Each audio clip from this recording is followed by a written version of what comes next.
पिछले संडे को दिल्ली के जंतर मंतर पर कई एक ऑर्गेनाइजेशन ने, जो कि राइट विंग की मानी जाती हैं, उन्होंने एक प्रोग्राम किया और उस प्रोग्राम का नाम रखा भारत जोड़ो आंदोलन। इसका वो लोग पिछले 1-1.5 महीने से तैयारी कर रहे थे। बाकायदा सोशल मीडिया और कई तरीके से वो लोगों को इकट्ठा कर रहे थे, उस दिन के लिए तैयार कर रहे थे। इन्होंने पुलिस से पहले इजाज़त मांगी, लेकिन पुलिस ने इजाज़त नहीं दी, तो वो खुद ब खुद इकट्ठा हुए। तकरीबन 5,000 लोग बगैर मास्क, बिना कोई कोविड गाइडलाइन फॉलो किए इकट्ठा हुए। और उसके बाद उसमें उन्होंने एंटी मुस्लिम स्लोगन्स, जो आप सब ने सुन रखे हैं, उसे मुझे बताने की ज़रूरत नहीं है, लगाए।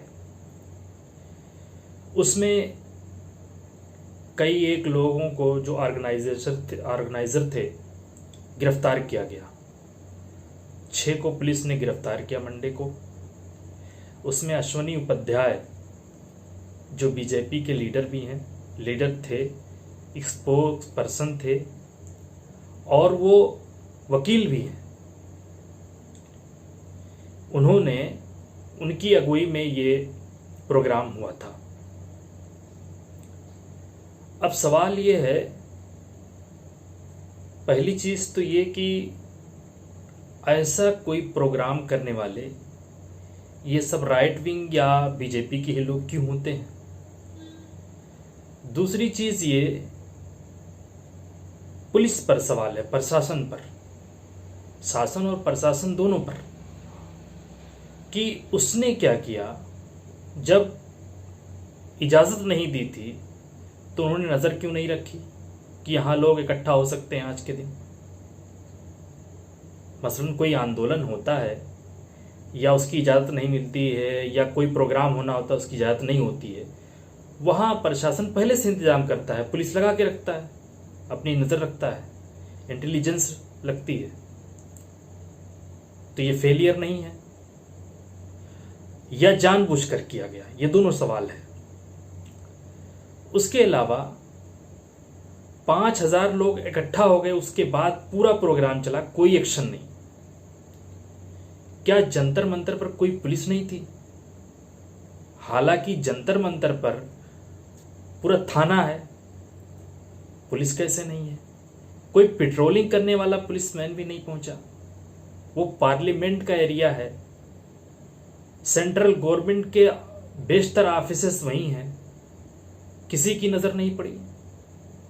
इंटेलिजेंस एजेंसियां कहां सो रही थी? जब इजाजत नहीं थी, कोविड गाइडलाइन फॉलो नहीं किए जा रहे थे।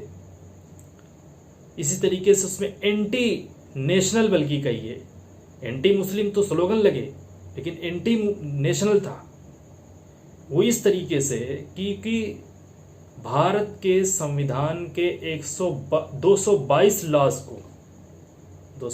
लॉज को ख़त्म करने के लिए वो प्रोग्राम किया गया था। यह आंदोलन 222 लॉज को ख़त्म करने के लिए था। आप खुद सोचिए कि 222 लॉज अगर ख़त्म कर दिए जाए तो संविधान में बचेगा क्या? आधा संविधान तो वैसे ही ख़त्म है, या एक हिस्सा संविधान का वैसे ही ख़त्म। ये वही लोग हैं जो पहले कह रहे थे कि एक दलित का बनाया हुआ संविधान हम नहीं मानते। तो जब उससे बात नहीं बनी तो अब इस तरीके से, और चलो मान लिया कि वो 222 लॉज अगर गलत हैं, तो अश्वनी उपाध्याय खुद लॉयर हैं, उन्होंने कभी कोर्ट में अपील क्यों नहीं की? उसके लिए आंदोलन चलाने की क्या जरूरत है? अगर कोई लॉ गलत है, उसमें कोई चीज ह्यूमन के खिलाफ है, कोई चीज जो है फंडामेंटल राइट के खिलाफ है, तो आप अपील कीजिए उसके खिलाफ। हाई कोर्ट जाइए, सुप्रीम कोर्ट जाइए, ताकि वो रिव्यू करे कोर्ट। लेकिन ऐसा नहीं किया। 222 लॉज खत्म करने के लिए वो भी कोर्ट के वकील आंदोलन कर रहे हैं। इसके अलावा 6 लोगों को गिरफ्तार किया। वो सारे पुलिस ने 6 लोगों को दूसरे दिन गिरफ्तार किया। और कमाल की बात तो ये देखिए कि अश्विनी उपाध्याय जिनके अगुवाई में ये हुआ और एंटी मुस्लिम और एंटी नेशनल प्रोग्राम ही था, उसमें एंटी मुस्लिम नारे लगा दिए गए, उनको 24 घंटे के अंदर कोर्ट ही बेल देते रही है।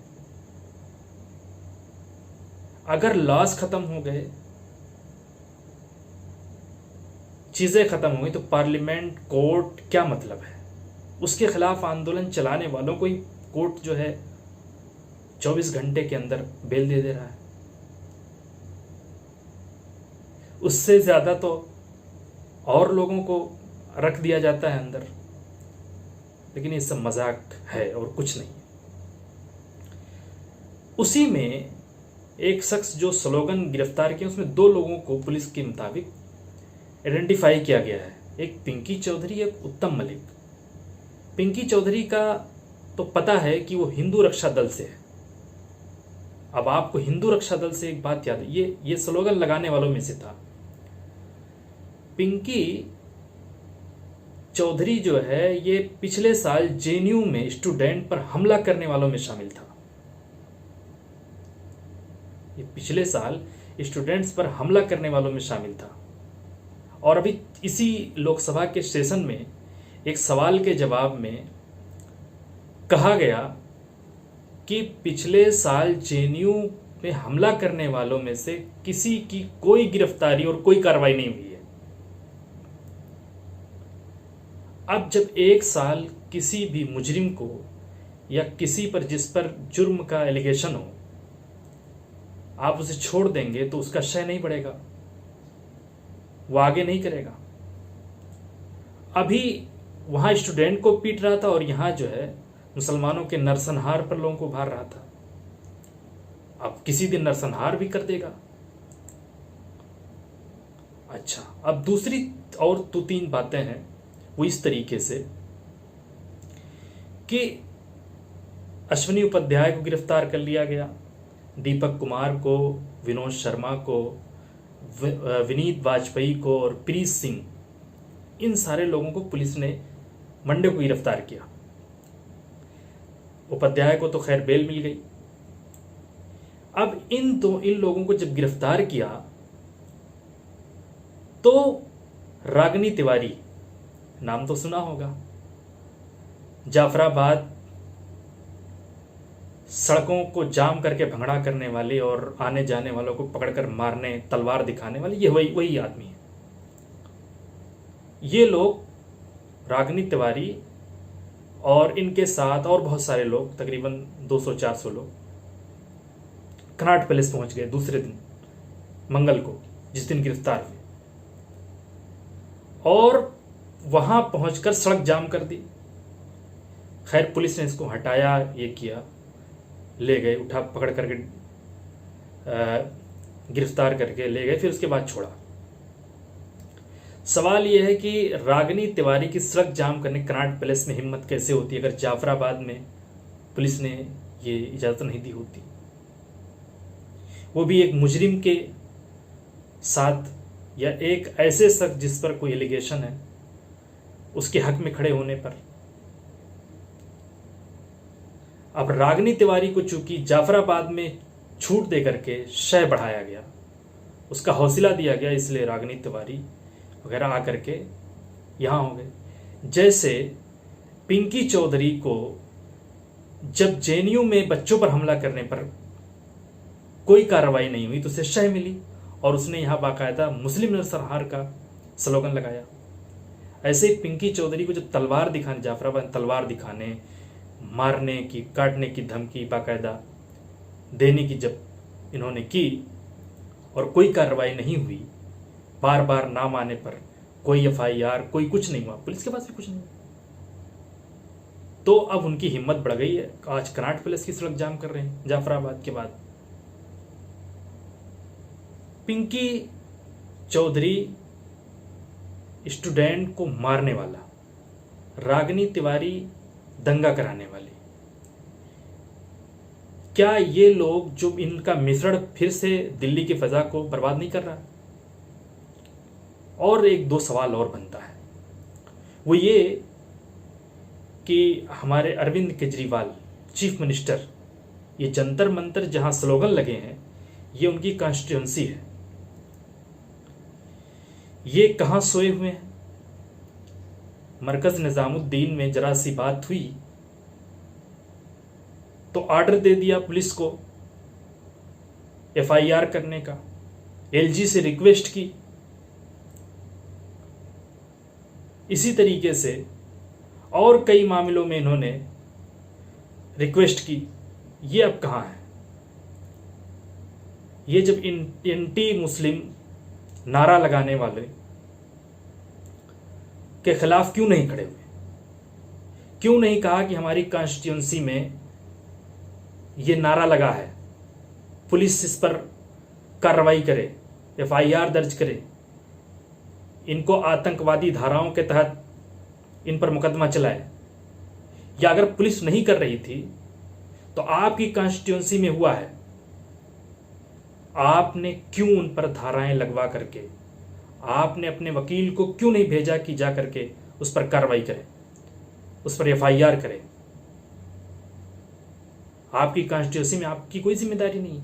एज अ चीफ मिनिस्टर चलिए आप नहीं कुछ कर रहे हैं, आपकी कॉन्स्टिट्यूंसी आपने क्यों कुछ नहीं किया? इसी तरीके से ये तो हुई एडमिनिस्ट्रेशन, सरकार और जो हुआ उसकी बात। आप खुद जरा सोचिए, अब आपकी क्या जिम्मेदारी है? आप मतलब मुसलमान जिनके खिलाफ ये नारे लगे, रागनी तिवारी जिसने जाफराबाद में सब कुछ किया, हमने उसके खिलाफ कितने सबूत इकट्ठा करके उस पर कितने एफआईआर किए और कितना उसके खिलाफ केस लड़ा? या इसी तरीके से कपिल मिश्रा जिसने दिल्ली के दंगे भड़काए, हमने उसके खिलाफ कितना केस किया, कितनी एफआईआर दर्ज करवाई और कितने केस लड़े? इसी तरीके से ए टू जेड जिसका भी नाम ले लो, या वो मंत्री जी जिन्होंने गोली मारो सालों का नारा लगवाया था, आज तो उनका प्रमोशन भी हो गया है। कितनों के खिलाफ हमने एफआईआर करवाई, उनका मुकदमा लड़ा। दूसरे तो हैं सो हैं। आपको क्या हो गया है कि जब आप अपनी लड़ाई खुद लड़नी होती है, आपने क्यों नहीं किया? हमारा मामला ये है कि जब सर पर से पानी गुजर जाता है तब हम सोचते हैं। अब ऐसे ही हमने लीगल सेल कब बनाए? मुस्लिम नौजवान जो गिरफ्तार किए गए बेगुनाह आतंकवाद के जुर्म में या आतंकवाद का इल्ज़ाम लगा करके फर्जी मुकदमे बनाकर जब गिरफ्तार किया गया और रिपोर्ट आई कि 50,000 नौजवान हमारे गिरफ्तार हो गए, तब हमने उन पर लीगल सेल बनाया, उनके मुकदमे लड़ने शुरू किए। इसी तरीके से अब हम देख रहे हैं कहीं नरसंहार की बात हो रही है, कहीं लिंचिंग हो रही है, कहीं कोई हमारे खिलाफ नस्लकुशी के लिए उभार रहा है, कहीं हमारी जेनोसाइड करने के कोई कुछ कर रहा है। अभी हम कान में तेल डाल के सो रहे हैं। क्या हम ऐसा नहीं कर सकते? या जो लोगों को पैसे देते हैं इन सब कामों के लिए कि भाई कोई मुसलमानों की तालीम का काम हो, मुसलमानों के इसका काम हो, मुसलमानों के बेगुनाह बच्चों को छुड़ाने का काम हो रहा है, या जो लोग भी इस तरह के कोई काम कर रहे हैं, जिनके पास पैसे हैं, क्या उनकी जिम्मेदारी नहीं है? क्या उनको ये नहीं सोचना चाहिए कि इनका क्या हल है?